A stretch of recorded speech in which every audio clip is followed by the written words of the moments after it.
ચાલો વિદ્યાર્થી મિત્રો, હવે આજના લેક્ચરની અંદર આપણે નવું ચેપ્ટર છે, નવું ચેપ્ટર સ્ટાર્ટ કરીએ. તો એની અંદર આપણે પી વિભાગના તત્વો. તો એની અંદર પહેલા તો પી વિભાગના તત્વ કોને કહેવાય? પી વિભાગના તત્વો. પી વિભાગના તત્વો.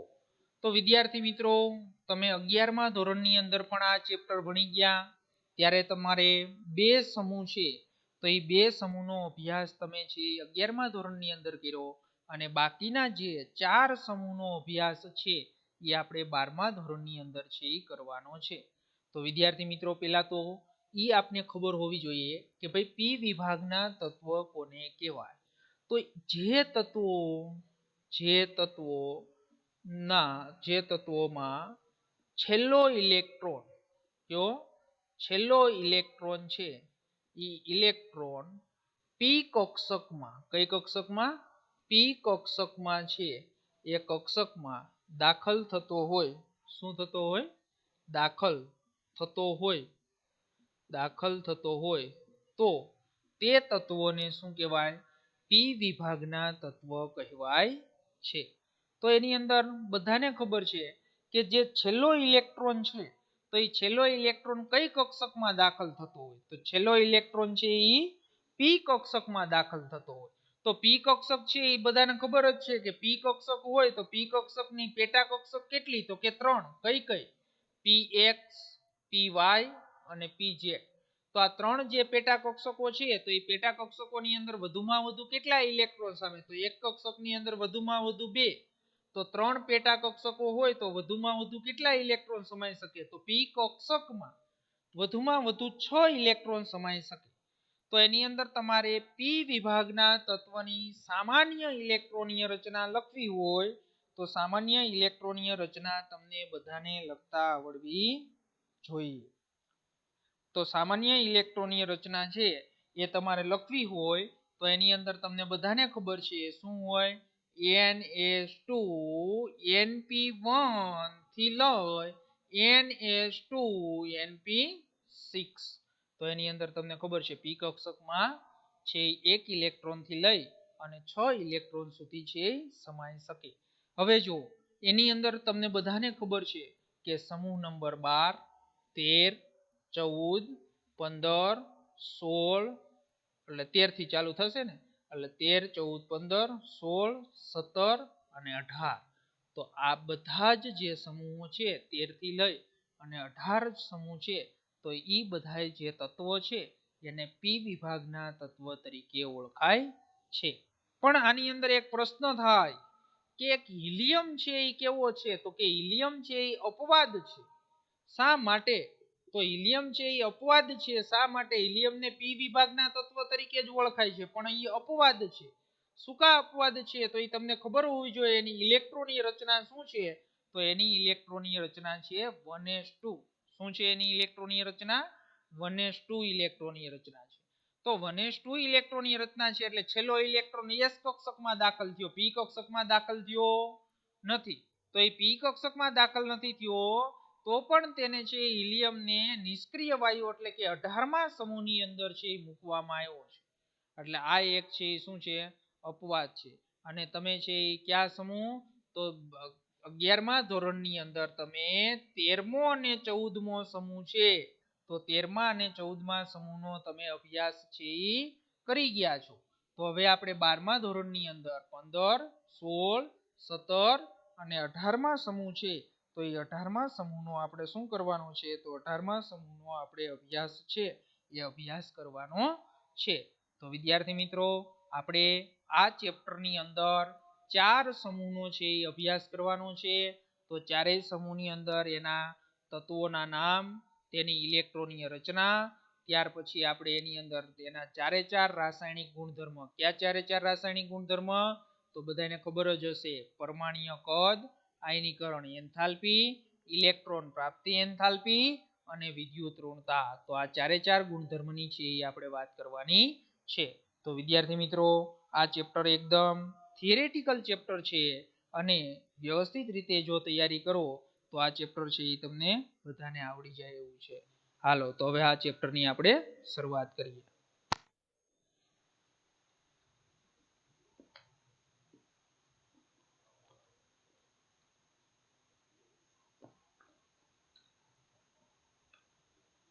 તો ચાલો વિદ્યાર્થી મિત્રો, હવે ધોરણ 11 માં તમે શીખી ગયા છો કે પી વિભાગના તત્વોને આવૃત કોષ્ટકના સમૂહમાં 13 થી લઈને 18 માં મૂકવામાં આવ્યા છે.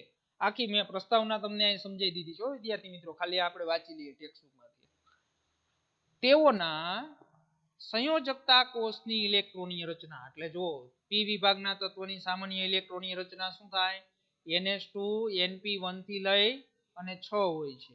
તો હિલિયમ સિવાય, જો હિલિયમ મેં તમને કીધું હતું ને અપવાદ છે, તો હિલિયમ સિવાયના તેની ઇલેક્ટ્રોનીય રચના શું હોય છે, 1s2 હોય છે. પી વિભાગના તત્વોના ગુણધર્મ અન્ય તત્વોની જેમ પરમાણ્વીય કદ, આયનીકરણ એન્થાલ્પી, ઇલેક્ટ્રોન પ્રાપ્તિ એન્થાલ્પી અને વિદ્યુત ઋણતા દ્વારા છે અસર પામે છે. તો બીજા આવર્તમાં ડી કક્ષકોની ગેરહાજરી તથા ભારે તત્વોમાં ડી અને ડીએફ કક્ષકો, એટલે ત્રીજા આવર્તથી ચાલુ થશે અને એ આપણે બધા છે એ બધા વિભાગની અંદર આપણે હું સમજાવીશ. તો ડી અને ડીએફ કક્ષકો છે એની હાજરીને છે એ તત્વોના ગુણધર્મ પર છે એ સાર્થક અસર પડે છે. અને વધુમાં છે એ 3 પ્રકારના તત્વો, બધાને ખબર છે ને પી વિભાગના તત્વો છે એની અંદર 3 પ્રકારના તત્વો છે, ધાતુ, અધાતુ અને અર્ધ ધાતુ. અર્ધ ધાતુ તત્વો, એટલે 3 પ્રકારના જે છે એની હાજરી છે એ હાજરી આ તત્વોના રસાયણ વિજ્ઞાનની અંદર શું કરે છે, તો રસાયણ વિજ્ઞાનની અંદર વિવિધતા લાવે છે. તો હવે જો તમને કીધું એમ હમણાં કે ધોરણ 11 માં આવૃત કોષ્ટકમાં છે એ પી વિભાગના સમૂહ, તો પી વિભાગના સમૂહની અંદર 13 અને 14 ના તત્વોનો રસાયણ વિજ્ઞાનના અભ્યાસ કર્યા પછી આ એકમમાં તમે તે પછીના સમૂહો છે એના તત્વોના રસાયણ વિજ્ઞાન છે એ રસાયણ વિજ્ઞાનને આપણે શીખીશું. તો વિદ્યાર્થી મિત્રો, ત્યાર પછી હવે આપણે સમૂહ નંબર 13 અને 14 નો અભ્યાસ આપણે 11મા ધોરણની અંદર કર્યો. તો ત્યાર પછીના જે સમૂહ 15, 16, 17, 18 આ ચારે 4 સમૂહ છે એના આપણે છે એ શું કરવાનું છે, અભ્યાસ છે એ અભ્યાસ કરવાનો છે. તો સમૂહ નંબર આપણે 15, એટલે જો 13, 14 અને 15 એટલે પી કક્ષકની અંદર શું થશે, તો પી કક્ષકની અંદર છે એ 3 ઇલેક્ટ્રોન હશે. કેટલા ઇલેક્ટ્રોન હશે, 3 ઇલેક્ટ્રોન. તો સમૂહ નંબર આપણો જે 15 સમૂહ નંબર છે તો એની અંદર તમારે યાદ રાખવા માટે નેપાળ, પાકિસ્તાન, ઓસ્ટ્રેલિયા, સબ, ભિખારી. તો આનું આપણું સૂત્ર છે શું છે, N એટલે શું થશે, નાઇટ્રોજન. શું થશે, N એટલે નાઇટ્રોજન. P એટલે ફોસ્ફરસ,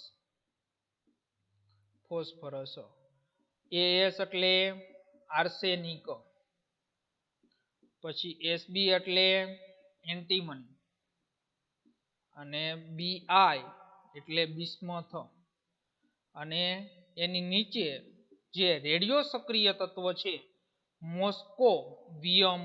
શું છે, મોસ્કોવિયમ. તો જે મોસ્કોવિયમ તત્વ છે એ રેડિયો સક્રિય તત્વ છે, એટલે એની અહીંયા વાત કરવામાં આવેલી નથી આ વિભાગની અંદર. તો એની અંદર સમૂહ નંબર જે 15 છે તો સમૂહ 15 માં nitrogen, phosphorus, arsenic, antimony, bismuth અને મોસ્કોવિયમનો સમાવેશ થાય છે. જેમાં તમે સમૂહમાં, હાલો પહેલાનું સૂત્ર તમને સમજાવી દઉં હજી. જો નેપાળ, પાકિસ્તાન, ઓસ્ટ્રેલિયા, સબ, ભિખારી. નેપાળ, નેપાળનો શું થાય, N એટલે નાઇટ્રોજન. પછી પાકિસ્તાન, પાકિસ્તાન એટલે P એટલે ફોસ્ફરસ. ઓસ્ટ્રેલિયા એટલે AS એટલે આર્સેનિક. સબ, સબ એટલે SB એટલે એન્ટીમની અને બિસ્મથ, ભિખારી એટલે BI. તો શું થશે આનું સૂત્ર, નેપાળ, પાકિસ્તાન, ઓસ્ટ્રેલિયા, સબ, ભિખારી. હવે વિદ્યાર્થી મિત્રો, આપણે ધાત્વિય ગુણધર્મની વાત કરીએ તો એ પણ મેં તમને 11મા ધોરણની અંદર સમજાવ્યું હતું કે સમૂહમાં તમે જ્યારે ઉપરથી નીચે તરફ જાશો તો શું થશે, તો ઉપરથી નીચે તરફ જાઓ તો ધાત્વીય ગુણધર્મ છે તો એ ધાત્વીય ગુણધર્મમાં વધારો થાય. શું થાય વિદ્યાર્થી મિત્રો? ધાત્વીય ગુણધર્મોમાં છે એ વધારો થાય. એટલે ઉપરના જે તત્વો હોય એ કેવા હોય? અધાતુ, મિડલમાં આવે એ અર્ધધાતુ અને નીચે આવે એ ધાતુ તત્વ. તો એ પણ આપણે અહીંયા આપેલું છે કે જેમ સમૂહમાં ઉપરથી નીચે તરફ જઈએ તેમ અધાત્વીય ગુણ અર્ધધાત્વીય ગુણ મારફતે ધાત્વીય ગુણમાં ફેરવાય છે. એટલે ડાયરેક્ટ અધાતુમાંથી ધાતુમાં ન આવ્યો, ધીમે ધીમે એનો ધાત્વીય ગુણધર્મ વધે અને અધાત્વીય ગુણધર્મ ઘટે. તો ખાસ વિદ્યાર્થી મિત્રો, નાઇટ્રોજન અને ફોસ્ફરસ છે એ કેવા તત્વ છે? તો નાઇટ્રોજન અને ફોસ્ફરસ છે એ અધાતુ તત્વ છે. કેવા તત્વ છે? અધાતુ તત્વ. જ્યારે આર્સેનિક અને એન્ટીમની, તો આ બે પાછા બીજા બે તત્વ છે, આર્સેનિક અને એન્ટીમની, તો એ કેવા છે? અર્ધધાતુ તત્વ છે. કેવા તત્વો છે? અર્ધધાતુ તત્વો. અને જ્યારે બિસ્મથ અને મોસ્કોવિયમ છે તો એ વિશિષ્ટ ધાતુ છે. તો ત્યાર પછીના બે તત્વ છે એ વિશિષ્ટ ધાતુ સ્વરૂપે છે એ અસ્તિત્વ ધરાવે છે. ખબર પડી? તો વિદ્યાર્થી મિત્રો, આ આપણે સમૂહ 15ના તત્વોની વાત કરી અને ધાત્વીય ગુણધર્મની વાત કરી. હવે આપણે ત્યાર પછી એના પ્રાપ્તિ સ્થાન છે એ પ્રાપ્તિ સ્થાનનો આપણે અભ્યાસ કરવાનો છે. તો પ્રાપ્તિ સ્થાનોની જે વાત કરીએ આપણે, તો એની અંદર પહેલું તત્વ આપણું શું છે? નાઇટ્રોજન. તો બધાને ખબર છે નાઇટ્રોજન આપણે ક્યાંથી મળે? વધારેમાં વધારે તો કે ભાઈ વાતાવરણમાંથી. તો વાતાવરણમાં તમને ખબર છે કદના કેટલા? 78%. તો વાતાવરણમાં છે એ વાતાવરણમાં કદના 78% ભાગમાં છે એ આણ્વીય નાઇટ્રોજન. આણ્વીય નાઇટ્રોજન એટલે અણુ સ્વરૂપે હોય, N2 વાયુ સ્વરૂપે છે એ શું કરે છે? અસ્તિત્વ ધરાવે છે. એટલે હવામાં તો મળે જ છે, પણ સાથે સાથે પૃથ્વીના પોપડામાં પણ છે એ નાઇટ્રોજન અસ્તિત્વ ધરાવે છે.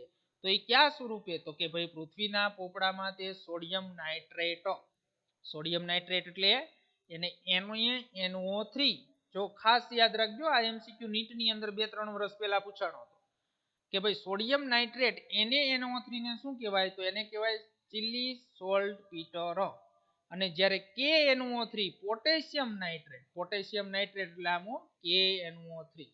તો KNO3 છે એને ઇન્ડિયન સોલ્ટ પીટર તરીકે ઓળખાય છે. એટલે તમને આ MCQ એમ પૂછાય, ચિલી સોલ્ટ પીટરનું નીચેનામાંથી અણુસૂત્ર જણાવો. તો NaNO3 અને ઇન્ડિયન સોલ્ટ પીટર તરીકે નીચેનામાંથી કયું સંયોજન છે એ ઓળખાય છે? તો KNO3. તો વિદ્યાર્થી મિત્રો, આ બે પૃથ્વીના પોપડામાંથી મળી આવે છે. એવી જ રીતે આપણે વનસ્પતિ અને પ્રાણીઓમાંથી તે પ્રોટીન સ્વરૂપે મળી આવે છે. તો વનસ્પતિઓ અને પ્રાણીઓમાં તે પ્રોટીન સ્વરૂપે છે એ મળી આવે છે. તો વિદ્યાર્થી મિત્રો, આ જે પ્રાપ્તિ સ્થાનની વાત કરી એ N2 નાઇટ્રોજન છે. તો એ નાઇટ્રોજનના પ્રાપ્તિ સ્થાન છે એની વાત કરી. હવે એવી જ રીતે ફોસ્ફરસના પ્રાપ્તિ સ્થાનો. તો ફોસ્ફરસ એપેટાઇટ વર્ગના ખનિજો. જો એપેટાઇટ વર્ગના ખનિજો છે એનું અણુસૂત્ર આપ્યું છે Ca9PO4 6 CaX2. જો ખાસ યાદ રાખજો, આમ લખ્યું છે ને CaX2. X equal to શું લેવાય? ક્લોરીન અથવા OH. કોઈ પણ ઋણ આયન લઈ શકો તમે. તો એની અંદર જો X equal to F લીધેલો હોય તો એનું નામ થઈ જાય ફ્લોર એપેટાઇટ. શું થઈ જાય? Floor appetite. તો જો એમાં ફોસ્ફરસ આવ્યો ને PO4 ફોસ્ફેટ, એટલે અહીંયાથી ફોસ્ફરસ મળશે આપણે Ca9PO4 6 CaF2. અને જેમાંથી જો ફ્લોર એપેટાઇટ હોય મળી આવે છે. અને જે ફોસ્ફેટ ખડકોના મુખ્ય ઘટકો છે. અને ફોસ્ફરસ એ આપને બધાને ખબર છે, ફોસ્ફરસ પ્રાણીમાં હોય ને, DNA અને RNA ની અંદર તમને ખબર હોય તો, હમણાં જૈવિક અણુઓ ચેપ્ટર ભણતા હતા એની અંદર છે એ તમને ખબર હોય કે ભાઈ DNA અને RNA છે તો એ ફોસ્ફરસ પ્રાણી જ અને વનસ્પતિ છે એ પદાર્થોનો પણ એક આવશ્યક ઘટક છે. અને આપને બધાને ખબર છે કે આપણા જે દાંત બનેલા છે એના ઉપર જે પડ છે એ પણ કોનું બનેલું છે? ફોસ્ફરસનું. તો તે હાડકાઓમાં અને અન્ય જીવંત કોષોમાં પણ રહેલા હોય છે. ફોસ્ફોપ્રોટીન. તો ફોસ્ફોપ્રોટીન કેમાં હોય? દૂધ અને ઈંડામાં રહેલું. હાલો તો આ જે બધાય આપણે પ્રાપ્તિ સ્થાનની વાત કરી તો પી ફોસ્ફરસના પ્રાપ્તિ સ્થાનો હતા. કોના હતા? ફોસ્ફરસના પ્રાપ્તિ સ્થાનો. એવી જ રીતે વિદ્યાર્થી મિત્રો આર્સેનિક, એન્ટીમની અને બિસ્મથ મુખ્યત્વે સલ્ફાઇડ ખનિજ સ્વરૂપે મળે છે. એના નામ નથી આપ્યા, આપને ખાલી એમ કહી દીધું સલ્ફાઇડ ખનિજ સ્વરૂપે મળે છે.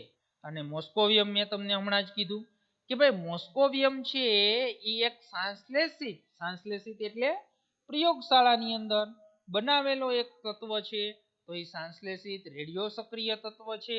રેડિયો સક્રિય તત્વ એટલે એ પણ આપણે વિદ્યાર્થી મિત્રો ખબર હોવી જોઈએ કે ભાઈ આપમેળે છે શું કરે? તો આપમેળે છે એ વિદ્યુત ચુંબકીય વિકિરણનું છે ઉત્સર્જન કરે.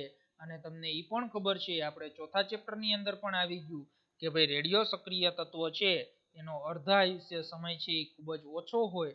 એટલે આપણે આ બધા જ જે ગુણધર્મની વાત કરવાની છે એ ગુણધર્મની અંદર તમને મોસ્કોવિયમના ગુણધર્મ ક્યાંય ભણવાના આવશે નહીં. શા માટે ભણવાના નહીં આવે? તો કે ભાઈ એક તો એ રેડિયો સક્રિય તત્વ છે અને રેડિયો સક્રિય તત્વ હોય એનો અર્ધાયુષ્ય સમય ઓછો હોય. એટલે આપણે એના અમુક પ્રકારના જે ગુણધર્મો છે એ ગુણધર્મો આપણે મેજર એટલે કે માપી શકતા નથી. એટલે બધાય ગુણધર્મની જે વાત કરશું ને એની અંદર બધાય ગુણધર્મ કોના આવશે? તો બધાય ગુણધર્મ છે એ બિસ્મથ સુધીના તમને જોવા મળશે. મોસ્કોવિયમની ક્યાંય વાત કરવામાં આવશે નહીં. તેની સંજ્ઞા છે મોસ્કોવિયમની સંજ્ઞા Me કેપિટલ M અને E અને એનો પરમાણ્વીય ક્રમાંક કેટલો થાય? તો કે ભાઈ 115 અને એનો પરમાણ્વીય દળ છે 298 અને એની ઇલેક્ટ્રોનની રચના જ અહીંયા આપી દીધી Rn. એટલે F કક્ષક પેલા ભરાશે એટલે 5F14 6D10 7H2 અને sp3 છે. અને આ તત્વનું રસાયણ વિજ્ઞાન તેના ખૂબ જ ઓછા અર્ધાયુષ્ય સમય અને ખૂબ જ ઓછા જથ્થામાં તેની પ્રાપ્યતા હોવાના કારણે હજી પ્રસ્થાપિત થઈ શક્યું નથી. એટલે એના ગુણધર્મ છે એ આપણે હજી એનો અભ્યાસ કરી શક્યા નથી કારણ કે એનો અર્ધાયુષ્ય સમય ખૂબ જ ઓછો છે અને ઓછા જથ્થામાં આપણે છે એ પ્રયોગશાળાની અંદર એની બનાવટ કરી શકાય છે. એટલા માટે વિદ્યાર્થી મિત્રો આપણે એના ગુણધર્મ અહીંયા ભણવામાં આવશે નહીં. તો અહીં મોસ્કોવિયમ તત્વ સિવાયના આ સમૂહના જે તત્વોના અગત્યના ગુણધર્મ પરમાણ્વીય અને ભૌતિક ગુણધર્મ તેમની ઇલેક્ટ્રોનીય રચના સહિત આપને કોષ્ટકની અંદર છે કોષ્ટકની અંદર આપેલા છે. તો હવે આપણે જો પેલું નાઇટ્રોજન, ફોસ્ફરસ, આર્સેનિક, એન્ટીમની અને બિસ્મથ છે આપણા તત્વ. કયા વિભાગના તત્વ? તો કે પી વિભાગ. પી વિભાગના તત્વોમાં સમૂહ કેટલામો? તો કે 15. નાઇટ્રોજન અને ફોસ્ફરસ કેવા છે? અધાતુ. આર્સેનિક અને એન્ટીમની છે એ કેવા છે? અર્ધ ધાતુ. અને જ્યારે બિસ્મથ અને મોસ્કોવિયમ છે એ કેવા છે? તો કે ધાતુ તત્વ છે. હવે જો પરમાણ્વીય ક્રમાંક તમને છે એ બધાયના આપેલા છે, પરમાણ્વીય દળ આપેલા છે, એની ઇલેક્ટ્રોનીય રચના આપેલી છે અને જ્યારે એની આયનીકરણ એન્થાલ્પી પ્રથમ, દ્વિતીયક અને તૃતીયક. કેમ પ્રથમ, દ્વિતીયક અને તૃતીયક આયનીકરણ એન્થાલ્પી આપી? તો એ પણ આપણે ખ્યાલ હોવો જોઈએ. પી વિભાગના તત્વની સામાન્ય ઇલેક્ટ્રોનીય રચના NH2 NP3 છે 15મા સમૂહના તત્વની. તો બાહ્યતમ પી કક્ષકની અંદર કેટલા ઇલેક્ટ્રોન? 3 ઇલેક્ટ્રોન. જો એક ઇલેક્ટ્રોનને તમે દૂર કરો તો એક ઇલેક્ટ્રોનને દૂર કરવા માટે આપવી પડતી ઉર્જાને પ્રાથમિક આયનીકરણ એન્થાલ્પી, બીજા ઇલેક્ટ્રોનને દૂર કરવા માટે દ્વિતીયક આયનીકરણ એન્થાલ્પી અને ત્રીજા ઇલેક્ટ્રોનને દૂર કરવા માટે તૃતીયક આયનીકરણ એન્થાલ્પી. અને બધા જ વિદ્યાર્થી મિત્રોને ખબર છે કે ભાઈ તૃતીયક આયનીકરણ એન્થાલ્પીનું મૂલ્ય સૌથી વધારે હોય, એના કરતાં દ્વિતીયકનું ઓછું હોય અને એના કરતાં પ્રાથમિકનું ઓછું હોય. એનું કારણ શું છે એ પણ આપણે બધા 11મા ધોરણની અંદર ભણી ગયા છીએ. તો એની પ્રથમ, દ્વિતીયક અને તૃતીયક આયનીકરણ એન્થાલ્પીના મૂલ્ય આપને આપેલા છે.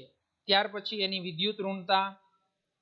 તો વિદ્યુત ઋણતા વિદ્યાર્થી મિત્રો બધાને ખબર છે કે ભાઈ સમૂહમાં ઉપરથી નીચે તરફ જાવ તો વિદ્યુત ઋણતામાં પણ શું થાય? ઘટાડો.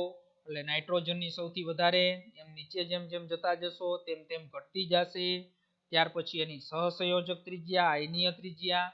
તો એ પણ બધાને ખબર છે કે ભાઈ સહસંયોજક ત્રિજ્યા અને આયનીય ત્રિજ્યા છે તો એ શું હોય? તો એ સમૂહમાં ઉપરથી નીચે તરફ જતા પરમાણ્વીય કદના વધારા સાથે સહસંયોજક ત્રિજ્યા અને આયનીય ત્રિજ્યામાં વધારો થાય. ત્યાર પછી એના ગલન બિંદુ, ઉત્કલન બિંદુ અને ઘનતા પણ આપેલી છે. આ કોષ્ટક આપણી જાણ માટે જ છે. આ કોષ્ટકના ડેટાઓ છે એ એકય આપણે છે એ ગોખવાની જરૂર નથી. ઓકે, સમજાઈ ગયું? હાલો, હવે આપણે એના ભૌતિક ગુણધર્મની વાત કરશું, પછી આપણે એના રાસાયણિક ગુણધર્મ સમજશું. હાલો, તો ભૌતિક ગુણધર્મ મેં તમને 11મા ધોરણમાં જ્યારે ત્રીજું ચેપ્ટર સમજાવ્યું હતું ત્યારે જ મેં કીધું હતું કે ભાઈ કેટલી વખત ભણવાના આવશે. 12મા ધોરણની અંદર 12 વખત ભણવાના આવશે. જો ત્રીજા ચેપ્ટરમાં વ્યવસ્થિત રીતે ધ્યાન આપ્યું હોય તો અત્યારે આ ગુણધર્મ છે એ આપણે અભ્યાસ કરવો પડે નહીં, કારણ કે બધાય ગુણધર્મો છે એ ત્રીજા ચેપ્ટરની અંદર સામાન્ય છે એ સામાન્ય રીતે આપણે બધાય ભણી ગયા છીએ. અને જે વિદ્યાર્થીઓ ન ભણ્યા હોય તો એ ફરીથી અત્યારે ભણી લે, અને જેને આવડતું હોય એ રિવિઝન કરી લે. હાલો, ઇલેક્ટ્રોનની રચના. તો પહેલી વાત કરીએ આપણે ઇલેક્ટ્રોનની રચના. તો ઇલેક્ટ્રોનની રચના મેં હમણાં તમને કીધું કે ભાઈ સામાન્ય ઇલેક્ટ્રોનની રચના NH2NP3. હવે જો p કક્ષક છે તો p કક્ષક હોય તો બધાને ખબર છે 3 ઇલેક્ટ્રોન છે, એટલે 1 2 અને 3. તો આ p કક્ષક છે એ કેવી ભરાયેલી છે? તો કેવી ભરાયેલી છે? અર્ધપૂર્ણ ભરાયેલી છે. તો અર્ધપૂર્ણ ભરાયેલી અને પૂર્ણ ભરાયેલી કક્ષકની સ્થાયીતા કેવી છે? વધારે હોય. તો એ તો આપણે 11મા ધોરણમાં આવી ગયું. હાલો, તો આ ઇલેક્ટ્રોનની રચના. તો આ તત્વોના સંયોજકતા કોષની ઇલેક્ટ્રોનીય રચના. સંયોજકતા એટલે ખબર છે ને બધાને, બાહ્યતમ કક્ષા ની ઇલેક્ટ્રોનીય રચના NH2NP3 છે. આ તત્વોમાં S કક્ષક સંપૂર્ણપણે ભરાયેલી છે. એટલે NH2 એટલે બધાને ખબર જ છે કે S કક્ષકમાં વધુમાં વધુ 2 ઇલેક્ટ્રોન જ સમાય, અને p કક્ષકમાં 3 ઇલેક્ટ્રોન હોવાના કારણે p કક્ષકો છે એ કેવી છે? અડધી ભરાયેલી હોય છે. અને જે તેમની ઇલેક્ટ્રોનીય રચનાને શું કરે છે? તો જે તેમની ઇલેક્ટ્રોનીય રચનાને સ્થાયી બનાવે છે. હાલો, તો આવડે બધાને. ત્યાર પછી છે પરમાણ્વીય અને આયનીય ત્રિજ્યા. તો એ તો બધાને આવડે કે સમૂહમાં ઉપરથી નીચે તરફ જતા પરમાણ્વીય કદ વધે. શું કા પરમાણ્વીય કદ વધે? નવી કક્ષકો ઉમેરાશે. તો નવી કક્ષકો ઉમેરાશે તો પરમાણ્વીય કદમાં વધારો થાય. તો પરમાણ્વીય કદમાં વધારો થાય તો પરમાણ્વીય અને આયનીય ત્રિજ્યામાં પણ શું થાય? વધારો થાય છે. તો એ તો બધાને આપણે ખબર જ છે. હાલો, તો એની અંદર આપણે વાત કરીએ કે આ સમૂહમાં ઉપરથી નીચે તરફ જતા સહસંયોજક અને આયનીય ત્રિજ્યામાં કદમાં વધારો, ત્રિજ્યાઓના કદમાં વધારો થાય છે. તો નાઇટ્રોજનથી ફોસ્ફરસ તરફ જતા તેમની સહસંયોજક ત્રિજ્યામાં નોંધપાત્ર વધારો થશે. જો નાઇટ્રોજનથી ક્યાં જવાનું છે કે તો કે ફોસ્ફરસ સુધી. તો નાઇટ્રોજનથી ફોસ્ફરસ જાવ તો એની છે પર આયનીય ત્રિજ્યા અને સહસંયોજક ત્રિજ્યામાં શું થશે? જો 70 થી 110, એટલે કેટલાનો વધારો આવ્યો? 40 નો. અહીંયા 171 થી 212, એટલે એ પણ વધારો કેવો થયો? નોંધપાત્ર વધારો થયો. પણ હવે તમે જ્યારે આર્સેનિક થી છે આગળ જશો તો એટલો બધો નોંધપાત્ર વધારો થતો નથી. શું કા વધારો નથી થતો? એનું પણ આપણે કારણ સમજી લઈએ કે ભાઈ જો કે આર્સેનિક થી બિસ્મથ સુધી સહસંયોજક ત્રિજ્યામાં બહુ ઓછો વધારો જોવા મળે છે. તો એ બધાને ખબર જ હોવી જોઈએ શું કા ઓછો વધારો જોવા મળે છે. તો એની અંદર તમે જોઈ શકો છો કે જો ઇલેક્ટ્રોનની રચના ઉપરથી હું સમજાવું તમને. હિલિયમ છે એની અંદર S અને P કક્ષક છે. પછી નાઇટ્રોજનમાં, ફોસ્ફરસમાં S અને P. પણ આર્સેનિક, એન્ટીમની અને બિસ્મથ એમાં જો અહીંયા આર્સેનિકમાં D કક્ષક ભરાયેલી છે, એન્ટીમનીમાં D કક્ષક ભરાયેલી છે, બિસ્મથમાં D અને F બંને કક્ષકો ભરાયેલી છે. તો હવે તમને ખ્યાલ આવી જાય કે આ D અને F કક્ષકો છે એને આપણે શું કહેતા હતા? ભારે કક્ષકો. તો એ ભારે કક્ષકોના કારણે છે એ નોંધપાત્ર વધારો નહીં થાય. જો તમે જોઈ શકો અહીંયા 121 તો 141, 141 થી 148, એટલે 7નો જ વધારો થયો. અહીંયા 20નો વધારો થયો તો અહીંયા 7નો વધારો થયો. પછી જે આપણે શું કીધું છે? તો એ અહીંયા આપણે આયનીય ત્રિજ્યા આપેલી છે, આ સહસંયોજક ત્રિજ્યા આપેલી છે. તો એની અંદર છે એ પણ નોંધપાત્ર છે એ વધારો થતો નથી. અને અહીંયા તમને એમ થાય પાછું આ બી ને એ શું લખ્યા છે? તો જો એ નીચે લખેલું છે કે એ ટ્રિપલ એકલ બંધ છે તત્વની વચ્ચે. પછી B3 છે એ બધાના શું આપેલા છે? બંધ છે એ બંધ આપેલા છે. એટલે એ એકલ બંધ અને દ્વિબંધની શું કરેલી છે? વાત કરેલી છે. હાલો, તો એની અંદર આપણે જોઈએ તો તો એની અંદર કે જે ભારે સભ્યોમાં સંપૂર્ણ ભરાયેલી ડી અને અથવા એફ કક્ષકોની હાજરીના કારણે જે નોંધપાત્ર વધારો થતો નથી, બાકી વધારો થાય છે. હવે જો પરમાણ્વીય ત્રિજ્યા અને આયનીય ત્રિજ્યા આવડે એટલે આયનીકરણ એન્થાલ્પી પણ આવડે. એ પણ મેં તમને હમણાં વાત કરી દીધી કે ભાઈ સમૂહમાં ઉપરથી નીચે તરફ જઈએ તો કદમાં વધારો થાય, તો આયનીકરણ એન્થાલ્પીમાં શું થાય? ઘટાડો થાય. તો એ પણ તમને બધાને ખબર જ છે કે ભાઈ સમૂહમાં ઉપરથી નીચેની તરફ જતા આયનીકરણ એન્થાલ્પી ના પરમાણ્વીય કદમાં ક્રમિક વધારાના કારણે શું થાય? ઘટે. એટલે કદ વધે, આયનીય ત્રિજ્યા અને પરમાણ્વીય ત્રિજ્યા વધે, તો બધાને ખબર છે બંધ લંબાઈ વધે તેમ આયનીકરણ એન્થાલ્પી શું થાય? ઘટે. શા માટે ઘટે? તો એ પણ તમને સમજાવ્યું હતું વિદ્યાર્થી મિત્રો કે ભાઈ એના અણુઓ વચ્ચે આંતરાણ્વીય આકર્ષણ બળ ઘટે એટલે એને તોડવા માટે ઓછી ઉર્જાની જરૂર પડે. પણ પેલા તો આપને એ ખબર હોવી જોઈએ આયનીકરણ એન્થાલ્પી એટલે શું. તો આયનીકરણ એન્થાલ્પી તમને કહી દઉં કે ભાઈ આપણે આ કોઈ પણ તત્વ હોય એનું કેન્દ્ર હોય, અહીંયા શું હોય? બાહ્યતમ કક્ષાનો ઇલેક્ટ્રોન હોય.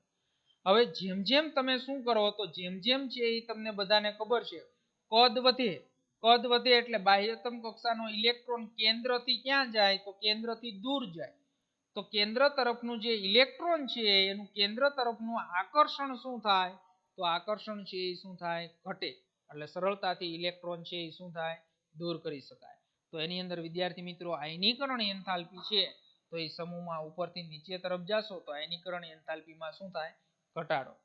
તો એક બીજું પણ કે અર્ધ ભરાયેલી પી કક્ષકોની ઇલેક્ટ્રોનીય રચનાની વિશેષ સ્થાયીતા અને નાના કદના કારણે સમૂહ 15 ના તત્વોની આયનીકરણ એન્થાલ્પી અનુવર્તી આવર્તમાં રહેલા સમૂહ 14 ના તત્વોની આયનીકરણની એન્થાલ્પી કરતા વધારે હોય. તો વિદ્યાર્થી મિત્રો આ ખાસ એક વસ્તુ યાદ રાખજો જે આપણે 11મા ધોરણની અંદર પણ ભણી ગયા હતા. આ 14મો સમૂહ છે અને આ 15મો સમૂહ છે.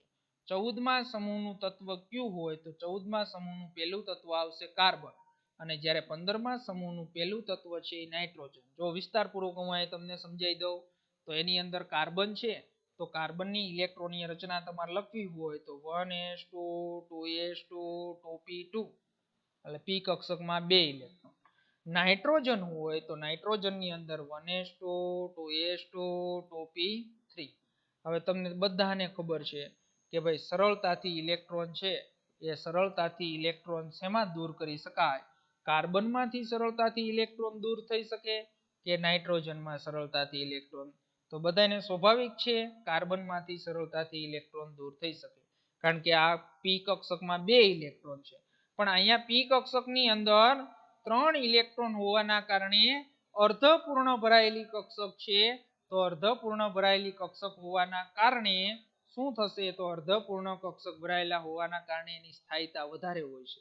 તો સ્થાયીતા વધારે હોય તો શું થાય? તો એની અંદરથી ઇલેક્ટ્રોન સરળતાથી દૂર થઈ શકે નહીં. એટલા માટે કાર્બન કરતા નાઇટ્રોજનની આયનીકરણ એન્થાલ્પીનું મૂલ્ય કેવું હોય? તો આયનીકરણ એન્થાલ્પીનું મૂલ્ય વધારે હોય. એટલે શું કીધું કે આવૃત કોષ્ટકની અંદર 14મા સમૂહના તત્વોની આયનીકરણ એન્થાલ્પીનું મૂલ્ય કરતા 15મા સમૂહના છે આયનીકરણ એન્થાલ્પીના મૂલ્ય વધારે જોવા મળે છે. બીજું કે ભાઈ અહીંયા બાહ્યતમ કક્ષાની અંદર 3 ઇલેક્ટ્રોન છે તો 3 ઇલેક્ટ્રોન હોવાના કારણે આમ એક ઇલેક્ટ્રોન દૂર કરવા માટે આપવી પડતી છે આયનીકરણ એન્થાલ્પીને પ્રાથમિક, બીજાને આપવા દ્વિતીયક, ત્રીજાને આપવી પડે તે તૃતીયક. જેને કોના વડે દર્શાવાય? Delta IH1. જો ડેલ્ટા એટલે ઉર્જા, આપવી પડતી ઉર્જા, H એટલે એન્થાલ્પી એટલે ઉર્જા, I એટલે આયોનાઇઝેશન એન્થાલ્પી, I એટલે આયોનાઇઝેશન, આયોનાઇઝેશન એટલે આયનીકરણ એન્થાલ્પી. 1 લખ્યો છે આ 1 નો મીનિંગ થાય કે પ્રથમ ઇલેક્ટ્રોન દૂર કરવા માટે. એવી જ રીતે આમ લખો તમે ડેલ્ટા IH2 અને ડેલ્ટા IH3 લખો તમે તો એની અંદર તમને પ્રાથમિક, દ્વિતીયક અને તૃતીયક. તો મેં તમને સમજાવી દીધું છે કે ભાઈ તૃતીયક આયનીકરણ એન્થાલ્પીનું મૂલ્ય વધારે હોય એના કરતાં ઓછું દ્વિતીયકનું અને એના કરતાં ઓછું પ્રાથમિકનું. તો તમે જોઈ શકો છો કે નાઇટ્રોજનની વાત કરું તો પહેલું આયનીકરણ એન્થાલ્પી પ્રથમ ઇલેક્ટ્રોન દૂર કરવા માટે 1402 કિલોજૂલ મોલ ઇનવર્સ જેટલી ઉર્જા આપવી જોશે. બીજાને છે એ 2856 અને ત્રીજાને છે એ 4577. તો આવું શા માટે થાય? તો એ બધાને છે 11મા ધોરણની અંદર સમજાવ્યું હતું. અત્યારે તમને વાત કરી દઉં વિદ્યાર્થી મિત્રો કે ભાઈ આપણે એક ઇલેક્ટ્રોન દૂર થાય તો એનો કેન્દ્રીય વીજભારમાં વધારો થાય. શેમાં વધારો થાય? કેન્દ્રીય વીજભાર. તો એ કેન્દ્રીય વીજભારમાં વધારો થવાના કારણે બાહ્યતમ કક્ષાનો ઇલેક્ટ્રોન કેન્દ્ર પ્રત્યે વધુ આકર્ષણ ધરાવે છે. એટલા માટે એને દૂર કરવા માટે શું કરવું પડે? તો દૂર કરવા માટે વધારે ઉર્જા આપવી પડે. હાલો, સમજણ પડી ગઈ. બીજું ચોથો ગુણધર્મ એનો વિદ્યુત ઋણતા. તો વિદ્યુત ઋણતા એ બધાને આવડે છે, બધાને ખબર જ છે કે આખા આવૃત કોષ્ટકની અંદર સૌથી વિદ્યુત ઋણતા વધારે કોની? તો કે ભાઈ ફ્લોરિનની. કેટલી છે? 4.0. તો હવે એની અંદર આપને ખબર જ છે સમૂહમાં ઉપરથી પહેલા તો વિદ્યુત ઋણતાની વ્યાખ્યા આવડવી જોઈએ ને. તો વિદ્યુત ઋણતાની વ્યાખ્યા શું છે વિદ્યાર્થી મિત્રો? કે ભાઈ સહસંયોજક બંધના ઇલેક્ટ્રોન યુગ્મને પોતાની તરફ આકર્ષવાની જે ક્ષમતા છે તો એ ક્ષમતાને શું કહેવાય? વિદ્યુત ઋણતા કહેવાય છે. તો એ વિદ્યુત ઋણતા જે છે એ પણ કોની સાથે સંબંધ ધરાવે છે? તો કે પરમાણ્વીય કદ સાથે સંબંધ ધરાવે છે. જો પરમાણ્વીય કદ વધે તો વિદ્યુત ઋણતા પણ શું થાય? ઘટે. તો આ ચારે ચાર ગુણધર્મ છે ને ભાઈ, ચારે ચાર સમૂહની અંદર આવશે. એક જ વસ્તુ આવશે આ જે તમે ભણો છો એ. તો સામાન્ય રીતે સમૂહમાં ઉપરથી નીચે તરફ જતા પરમાણ્વીય કદ વધવાની સાથે વિદ્યુત ઋણતાનું મૂલ્ય ઘટે છે. અને જો કે ભારે તત્વોમાં આ તફાવત બહુ હોતો નથી. ભારે એટલે નીચેના તત્વો, વજનમાં ભારે ન હોય. તો એની અંદર જે આપણે વિદ્યુત ઋણતા તમે જોશો તો જો આર્સેનિકની 2.0, એન્ટીમનીની 1.9, તો બિસ્મથની સરખી 1.9. પણ અહીંયા જુઓ નાઇટ્રોજનની 3 અને ફોસ્ફરસની છે એ 2.1. એટલે અહીંયા શું થયું? ઘટાડો, નોંધપાત્ર ઘટાડો થયો. પણ અહીંયા ભારે તત્વોમાં છે એ નોંધપાત્ર ઘટાડો થતો નથી. ઓકે, હાલો. તો આ જ વિદ્યાર્થી મિત્રો આપણે ચારે ચાર ગુણધર્મની વાત કરી. ઇલેક્ટ્રોનીય રચના, પરમાણ્વીય અને આયનીય ત્રિજ્યા, આયનીકરણ એન્થાલ્પી. હવે આપણે એના શું વાત કરવી છે? ભૌતિક ગુણધર્મની વાત કરવી છે. તો ભૌતિક એટલે એના બધા જે ઉત્કલન બિંદુ ને એ બધાની વાત કરીએ.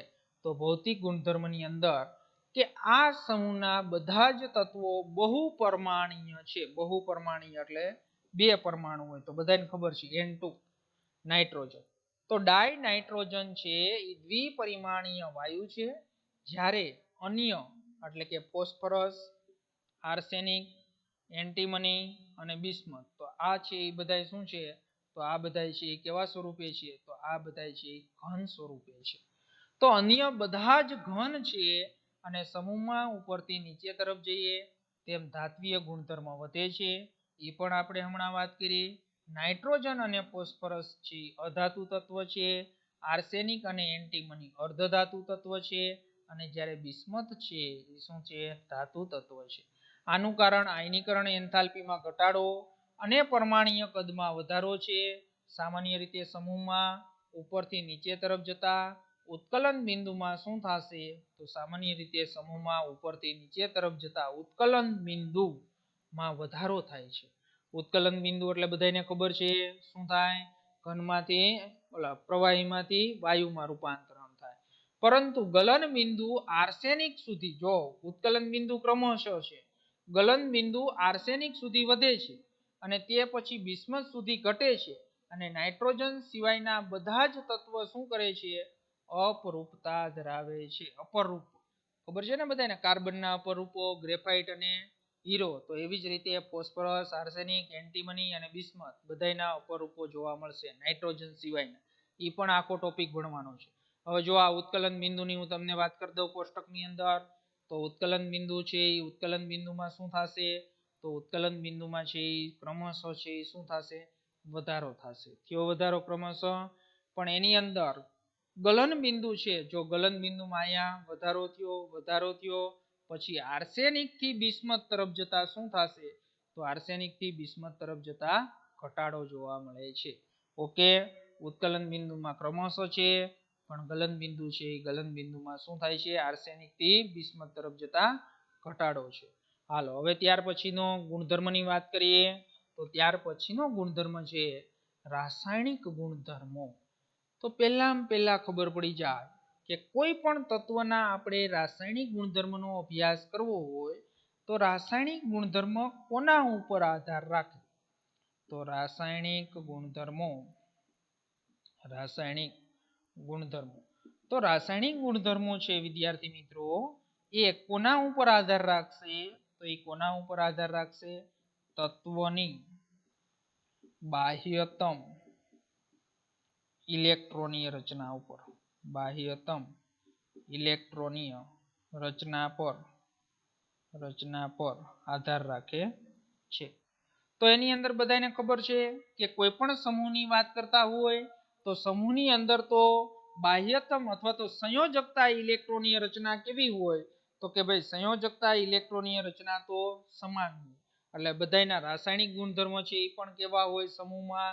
તો એ પણ તમને 11મા ધોરણની અંદર ખબર છે કે સમૂહના રાસાયણિક ગુણધર્મો છે એ સરખા હોય, પણ એની પ્રતિક્રિયાત્મકતાની જ્યારે વાત કરવામાં આવશે ત્યારે એની પ્રતિક્રિયાત્મકતા એટલે કે રાસાયણિક પ્રતિક્રિયાત્મકતાના વલણો છે એ જુદા જુદા હોય. તો આપણે રાસાયણિક ગુણધર્મની અંદર પહેલી વાત મારે કરવી છે ઓક્સિડેશન અવસ્થા, અને પછી બીજી વાત કરશું આપણે રાસાયણિક પ્રતિક્રિયાત્મકતા. હવે જો એની અંદર એક મોસ્ટ આઈએમપી એમસીક્યુ હું તમને કરાવી દઉં જે વારંવાર નીટની અંદર પૂછાય છે કે જ્યારે સાંભળજો બધા કે પી વિભાગના તત્વની વાત કરતા હોય, કયા વિભાગના? પી વિભાગના તત્વ. એસ ડી અને એફ વિભાગના તત્વો માટે આ લાગુ પાડતું નથી. માત્ર ને માત્ર જ્યારે પી વિભાગના તત્વની જ્યારે વાત કરતા હોય તો પી વિભાગના તત્વની અંદર કયા કયા સમૂહ આવે? 13, 14, 15, 16, 17 અને 18. તો એની અંદર વિદ્યાર્થી મિત્રો કે જે તત્વ હોય, જે સમૂહનું તત્વ હોય તેમાંથી 10 ને બાદ કરી નાખો. શું કરી નાખો?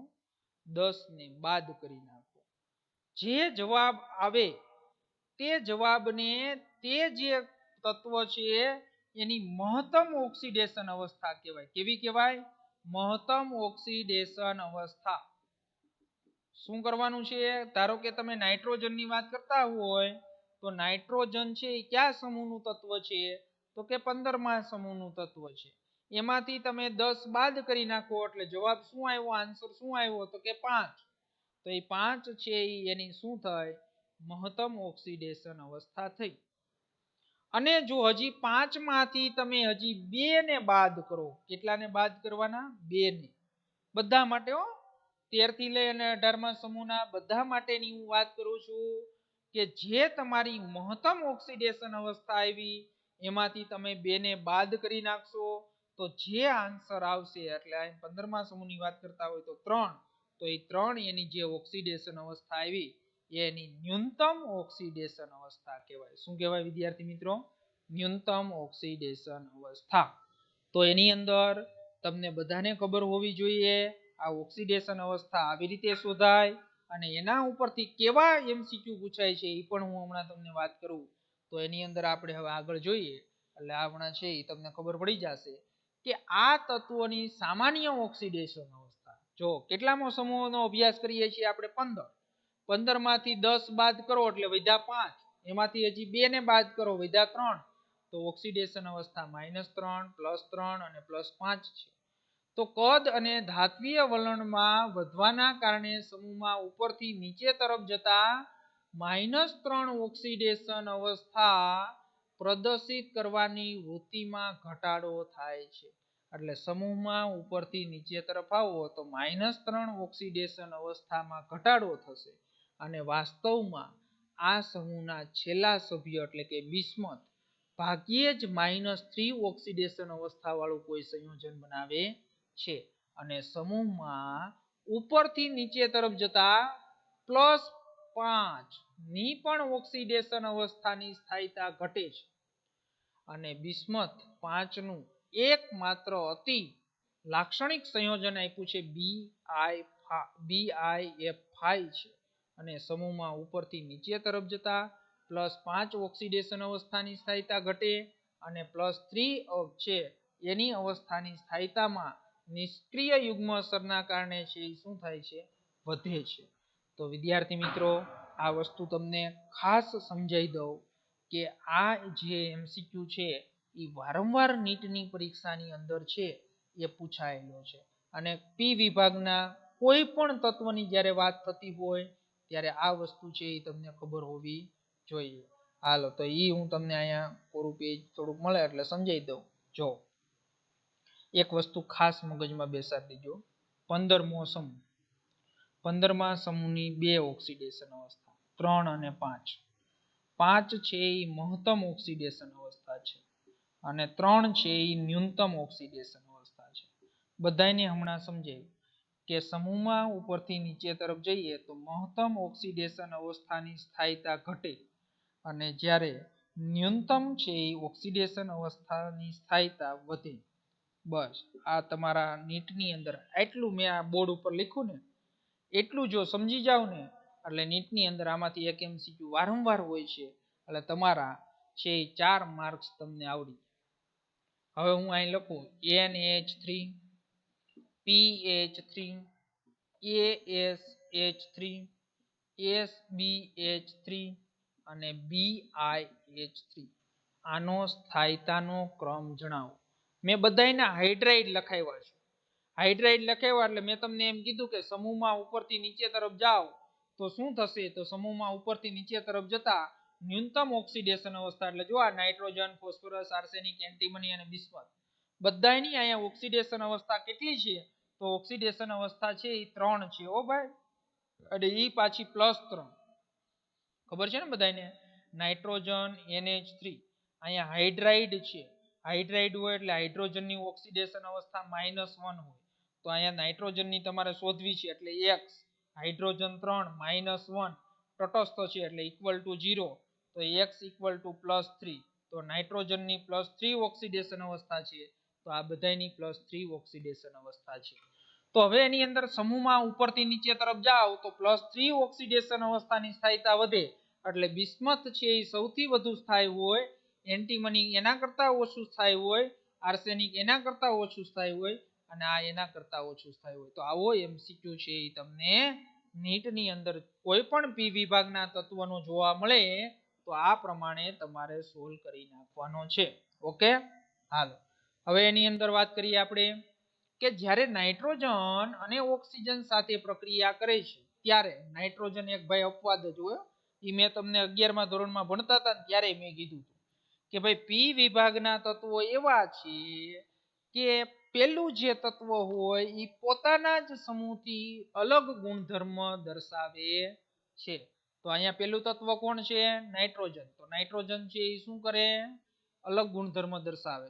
તો જ્યારે નાઇટ્રોજન છે ઓક્સિજન સાથે પ્રક્રિયા કરે છે ત્યારે નાઇટ્રોજન +5 ઓક્સિડેશન અવસ્થા ઉપરાંત +1 +2 +4 ઓક્સિડેશન અવસ્થાઓ દર્શાવે છે.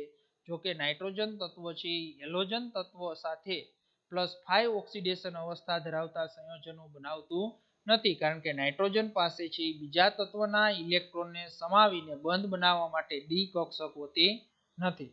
એટલે નાઇટ્રોજનની ઇલેક્ટ્રોનની રચના લખો તો એની અંદર ડી કક્ષક છે એ ડી કક્ષક જોવા મળશે નહીં. અને કેટલાક ઓક્સો એસિડ સંયોજનોમાં છે ફોસ્ફરસ પણ +1 થી +4 ઓક્સિડેશન અવસ્થા દર્શાવે છે. તો એની અંદર નાઇટ્રોજનની વાત કરી છે તો નાઇટ્રોજનના કિસ્સામાં તેની +1 થી +4 ઓક્સિડેશન સુધીની બધી જ ઓક્સિડેશન અવસ્થાઓની વૃત્તિ એસિડ દ્રાવણમાં છે વિષમ પ્રમાણમાં હોય છે. તો જો HNO2 આપેલું છે એમાંથી HNO3, H2O અને NO બન્યું. તો આ બધાની ઓક્સિડેશન અવસ્થા શોધશું તો નાઇટ્રોજનની અહીંયા બધાની ઓક્સિડેશન અવસ્થા અલગ અલગ હશે. તો એ આપણે 11મા ધોરણની અંદર ચેપ્ટર ભણી ગયા એ પ્રમાણે તમારે HNO2, HNO3 અને NO ની શું શોધી લેવાની છે? ઓક્સિડેશન અવસ્થા શોધી લેવાની છે. ઓકે, તો તેવી જ રીતે ફોસ્ફરસની લગભગ બધી જ મધ્યવર્તી ઓક્સિડેશન અવસ્થાઓ બેઝ અને એસિડ બંનેમાં +5 અને -3 ઓક્સિડેશન અવસ્થાઓમાં વિષમ પ્રમાણમાં હોય છે. જો કે આર્સેનિક, એન્ટીમની અને બિસ્મથ અને આર્સેનિક, એન્ટીમની અને બિસ્મથ એની +3 જ ઓક્સિડેશન અવસ્થા છે એ વિષમ પ્રમાણના સાપેક્ષમાં બહુ વધારે સ્થાયી હોય છે. બીજું કે નાઇટ્રોજન છે એમાં માત્ર 4 જ કક્ષકો હોય, એક S કક્ષક હોય 3 P કક્ષક હોય. તો 4 જ કક્ષક બંધન માટે પ્રાપ્ય હોવાથી તેની મહત્તમ સંયોજકતા છે 4 સુધી જ મર્યાદિત હોય છે. પણ ભારે તત્વોની જ્યારે વાત કરવામાં આવે તો એમાં તો બાહ્યતમ કક્ષામાં D ઉપરાંત F પણ કક્ષક હાજર હોય. તો એની છે એ શું થશે તો કે ભાઈ એની સહસંયોજકતા 4 કરતા વધારે હોય. તો ભારે તત્વો તેમની બાહ્યતમ કોષોમાં ખાલી D કક્ષકો ધરાવે છે અને જે બંધન માટે ઉપયોગી થઈ શકે છે અને તેથી તેમની સહસંયોજકતા છે એ વિસ્તરી શકે છે, જેમ કે PF6 માઇનસ. અહીંયા ફોસ્ફરસની ઓક્સિડેશન અવસ્થા ગણશો ને એટલે +5 થશે. કેટલી થશે? +5. એટલે ફોસ્ફરસની ઓક્સિડેશન અવસ્થા 5 હોય પણ નાઇટ્રોજનની હોય નહીં. ઓકે, હાલો તો અહીંયા સુધી આપણે આજે રાખીએ. પછી કાલે જે ક્વેશ્ચન ભણવાનો છે આવતા લેક્ચરની અંદર, તો એ નાઇટ્રોજનના છે એ અનિયમિત ગુણધર્મોની વાત કરવાની છે. તો એ મોસ્ટ આઈએમપી ક્વેશ્ચન છે. તો વિદ્યાર્થી મિત્રો અહીંયા સુધી આપણે જે કમ્પ્લીટ કર્યું એ કમ્પ્લીટ 1, 2 અને 3 પેજ. તો 3 પેજ અહીંયા આપણે કમ્પ્લીટ કર્યા. તો 3 પેજ કમ્પ્લીટ કરી નાખજો.